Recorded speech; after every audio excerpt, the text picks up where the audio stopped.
Welcome back to Grassroots Media, and welcome back to this week's edition of the Greeneville Federal Bank Eddie Spradlen Show, where we cover everything on the field with the Greeneville Greene Devils. As always, I'm here with Greene Devils head coach Eddie Spradlen. Coach, how are we doing this morning? Doing good, man. Thanks for having me. Absolutely. Almost said evening, but it's an early morning for us this morning. We're here bright and early. A little bit of a rainy Tuesday morning. Didn't expect it to be this way. Expect it to be sunny throughout the week, but kind of glad it's not as hot as it was last week for sure. Yeah, for sure. Last week it was especially on Tuesday, Wednesday, you trying to get out there and, get after each other during practice and try to get the most out of those kids.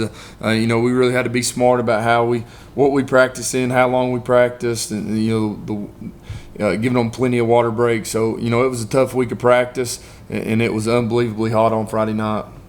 I mentioned it in one of the interviews I did last week. I showed up to one of the schools, and the first thing that I saw when I walked out onto the field was one of the kids was just spraying his face with water. Yeah. That's how hot it was last week. Yeah, for sure. You didn't care about drinking the water. You just wanted to cool yourself off. Yeah, it was something different we've not experienced all summer. And then come around to Friday night, it was a little hot then, but weather kind of changed, unfortunately, for everybody. A lot of games got postponed throughout the area. I know of 3 for sure. One was yours, unfortunately, ended in a 14-14 no contest with Dobyns-Bennett. A lot of people are in the blind about that. A lot of people are unhappy. They want a definitive finish to that game, but go ahead and give us your insight on what you know at the moment right now about that game. At the moment, right now, Coach DeBusk from Dobyns-Bennett, he's reached out with TSSAA, and we're trying to work with them to see what we can do right now. Unless that game somehow finished, it'll be a no contest, but we're trying to work out if there's any way in our schedule will benefit each team by doing anything. So nothing's been set in stone what we're going to do on that, but as of right now, if we don't do anything, it'll probably end up a no contest. And with a no contest, that essentially means the game was never played. None of the stats would count. The score would essentially be 0-0, wouldn't count towards anybody's record. And it's not a conference game, so it doesn't have any conference implications. So theoretically, it's kind of like the game never happened if it's a no contest, right? Yeah, more or less. I think that's how it boils down. Hate that it ended that way, but when it's lightning still at 11:30 at night, you're not going to get on the field till 1 o'clock, and they just felt like we've been in the locker room for too long. Both athletic directors said it. We're putting the kids' safety at risk by going back out there after this long. So we just decided to go from there, and we'll see how it ends up. So there's still a chance we might could get it in, but as of right now, the athletic directors just discussing all that. So as of right now, we're kind of just sitting to where it's a 14-14 no contest.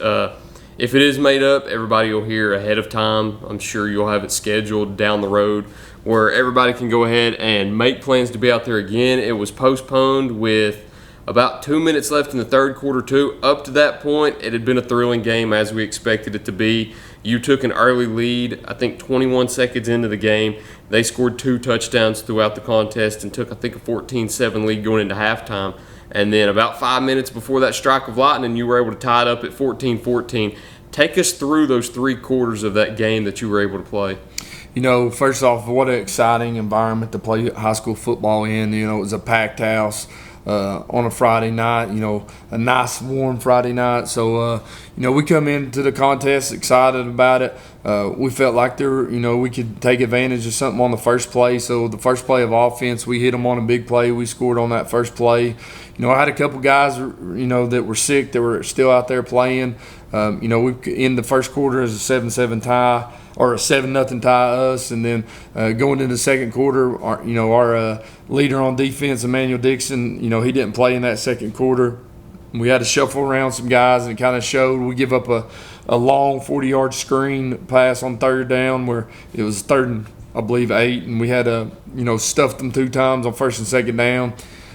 Then we give up a long play there and let them get good field position, and then we get they end up scoring. Then we turn the football over in the second quarter, give them a short field, and they scored another touchdown. And it's 14-7 at halftime.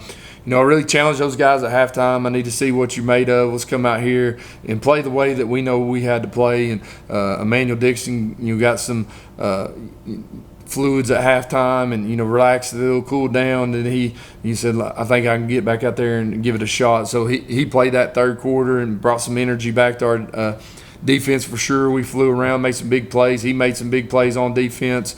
We were able to have a big drive on offense and get on the scoreboard. So, we had stopped them at the, I think 2:49 mark. They were getting ready to punt the football back to us. We had taken the momentum back in the game, I felt like, and we were getting ready to get the football back. And so, it was we were looking forward to see what we could do on offense again.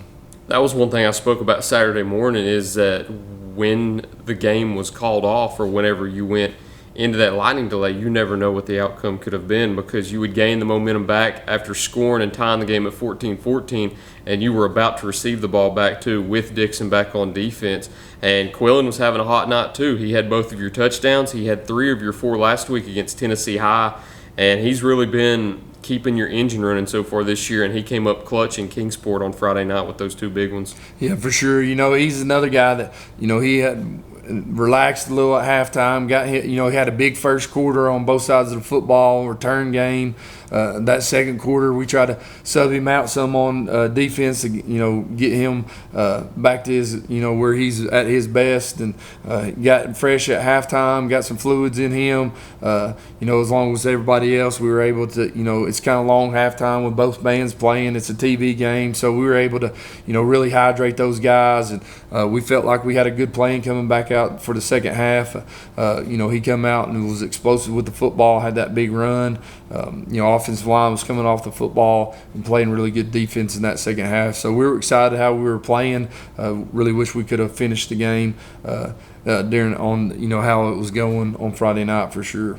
But as of right now, as we know, it'll be a 14-14 no contest. If things will be made up, then you'll hear ahead of time. But as of now, it won't count towards either team's record. So at the moment, still 1-0. Got Cherokee up next now, first region game. So as we like to say, whenever you play conference opponents, the games matter a little more now. Yeah, for sure. So we'll go ahead and talk about that after the break, but we need to get a few commercials in first, so we'll be right back here on Grassroots Media. Remember those days when life was simpler and every corner held a treasure just waiting to be discovered? Pettit's Market was a place where memories were made and where stories were woven. Here you'll find more than just goods. You'll find a piece of the past wrapped in the embrace of today.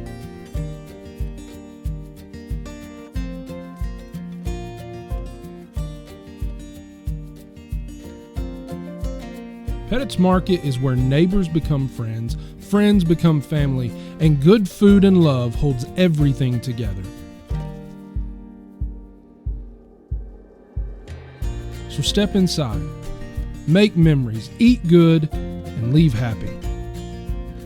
Pettit's Market, the little store with a big welcome. Tommy's Plumbing has provided professional plumbing services to the residents of Greeneville, Tennessee for over 30 years. Our experience and reputation have helped us grow our business to add locations in Jonesboro, Tennessee. Tommy's Plumbing is local and family owned, and we offer a full line of plumbing services, such as kitchen faucet, shower faucets, commodes, and bathroom faucets, as well as drain cleaning. We also provide outside plumbing work, such as septic and sewer drain cleanouts, as well as repair and replace. Tommy's Plumbing pretty much does it all. Tommy's Plumbing is licensed, bonded, and insured. Our quality workmanship and passion to provide our clients with expert service is second to none. We guarantee we have the best warranty around. For all your plumbing needs, give Tommy's a call at 638-3662. Welcome back to Grassroots Media, and welcome back to this week's edition of the Greeneville Federal Bank Eddie Spradlen Show, where we cover everything on the field with the Greeneville Greene Devils. As always, I'm here with Greeneville head coach Eddie Spradlen. So you're playing under the lights in Burley Stadium for the first time this season. We mentioned it right before the break. You've got Cherokee coming in. It'll be your first region game of the year. How excited are you to finally be able to play your first game at home this year? Super excited. Our kids are pumped up about it. There's a lot of construction going on at the field this week just to get everything ready. So it's going to be an exciting night on Friday night against a region opponent. That our ultimate goal. We played two really good football teams to start the year to make us ready for this first region game. So we're excited. As a coaching staff, our kids are excited against a new opponent into our region against Cherokee. So it'll be a big time game on Friday night for sure. I want to talk about the new conference alignment too, or the new regional alignment, with there being a 7-team conference now. Is that a little different for you? Have you adjusted to that any? I know it's one less out-of-conference game, so that's one more game that I guess, like we like to say, technically matters. So talk about there being a 7-team region now. Really the big thing for us, scheduling. When you're in a 6-team region, for us having to find 5 non-conference games, that's a struggle every year. And the games that you're going to find are going to be, knockdown dragouts every week. The last couple of years we've been a really good football team. At times probably one of the better teams in 4A. We get to the playoffs, we're dang pretty beat up just because the schedule that we got to play, and we're playing a really tough schedule this year. But for us to be successful, we got to have all our guys in the playoffs just to play at the level that we want to play at. So adding another region game, you're playing somebody that we're still one of the smaller schools in this region enrollment wise, but it gives us a chance to get a lot of guys a lot of time, playing time, and get guys ready for playoffs, and ultimately get us ready for the end of the season where we want to be the best that we can be. And with Cherokee coming in also, with it being a regional game, this will be the most important game up to this date so far. Talk to me about what you expect to see out of them also. What will you see when they line up on defense, and what will you see when they line up on offense? First and foremost for us, we want to be 1-0 in the region when we go into after this contest. But Cherokee's a really exciting team to watch. They're throwing the football, a lot of play action stuff, a lot of RPO stuff, which makes it tough on the defense. You got to make sure you're playing your responsibility, or somebody's going to be wide open. So they're going to test the field on you. They're going to throw it deep on you. So we've got to make sure that we're doing all the proper stuff we need to do on defense. Got a really hard running back, big offensive line. The running back runs really hard. The quarterback's a really athletic kid who throws a good football, and he runs it well. So it'll be a good challenge for us defensively. Offensively, they're going kind of similar stuff that we do on defense. They're going to try to play hard, fly around, which we got to make sure we start off really hot on offense. We've been up and down during some quarters, so we got to find some really consistency to be able to continue to. We can't go 3 and out on offense. We got to be consistent and move the ball down the field, establish that running game, and it all starts up front for us. We got to get better on the offensive line. We got a few guys moving around in different spots on offense. We just got to find some consistency up front. Because with us, it's going to start with how we run the football.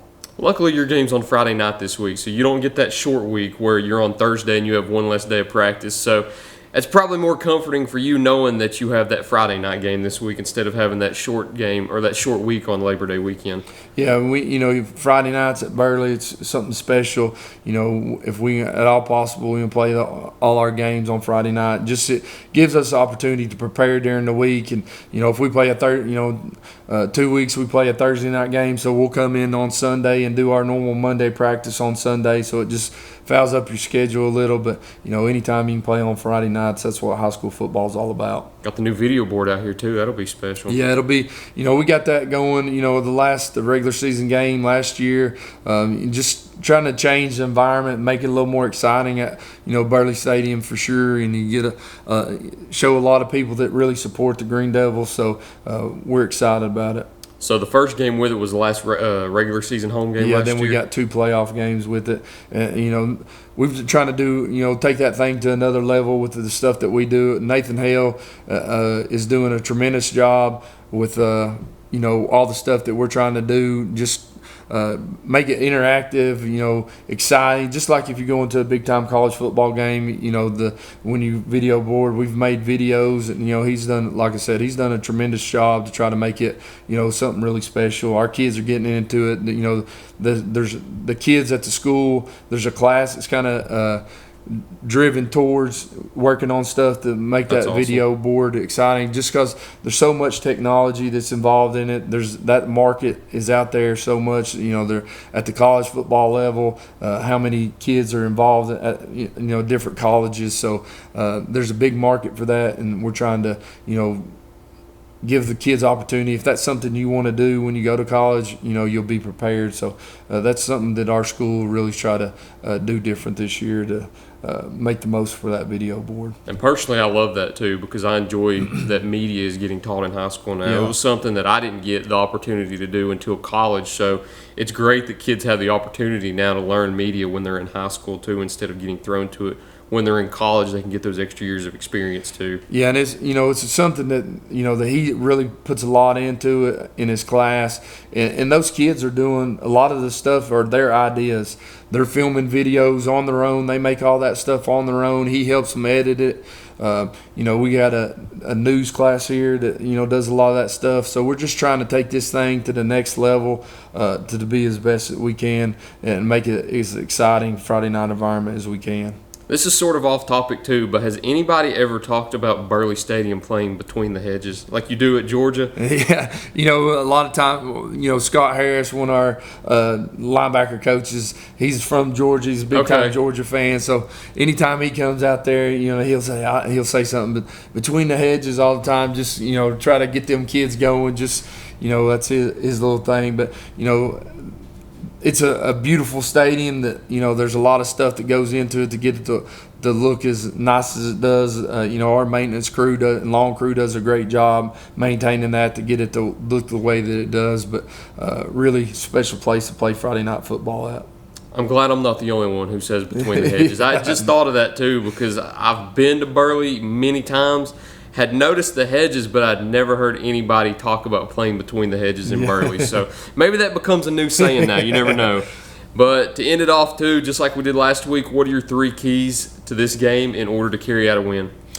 First, I think in a region game, you got to start off hot. I don't know if hot's the right word, but you got to start off on a good step, and we got to be explosive on either side of the football. We got to, get off the field on third down, and we got to move the chains. If we don't score, we can't go 3 and out to start the game. We got to be able to move the football, and obviously we want to get on the end zone to start that region game off for sure. But we started good on both the games. I don't expect anything less. But we need to get the ball. If in our games, we want the football first to, get the opportunity to get something going, get our kids excited. So, we got to start off. We got to win up front on both sides of the football, and we can't have turnovers in games like that mean something. You can't turn it over in region games. You got to be able to control the football. No silly penalties and stuff you can't do stuff to hurt yourself, because at the end of the day, like we talked about earlier, we want to be 1-0 in this region. You want to be region champs. That's our ultimate goal right now for, our regular season. Our goal is to be region champs. Ultimately, we want to talk about state championship every year. A lot of people want to talk about that. But, we talk about that at the start of the season. But right now we're focused on, for us to be the football team we want to be, we got to be region champs. So, that's our ultimate goal. And for us to reach that, we've got to be 1-0 in the region. Enough said. That's the best way to put it right there. Kickoff 7:30 on Friday night. 7:30. All right, kickoff set for 7:30 on Friday night here at Burley Stadium.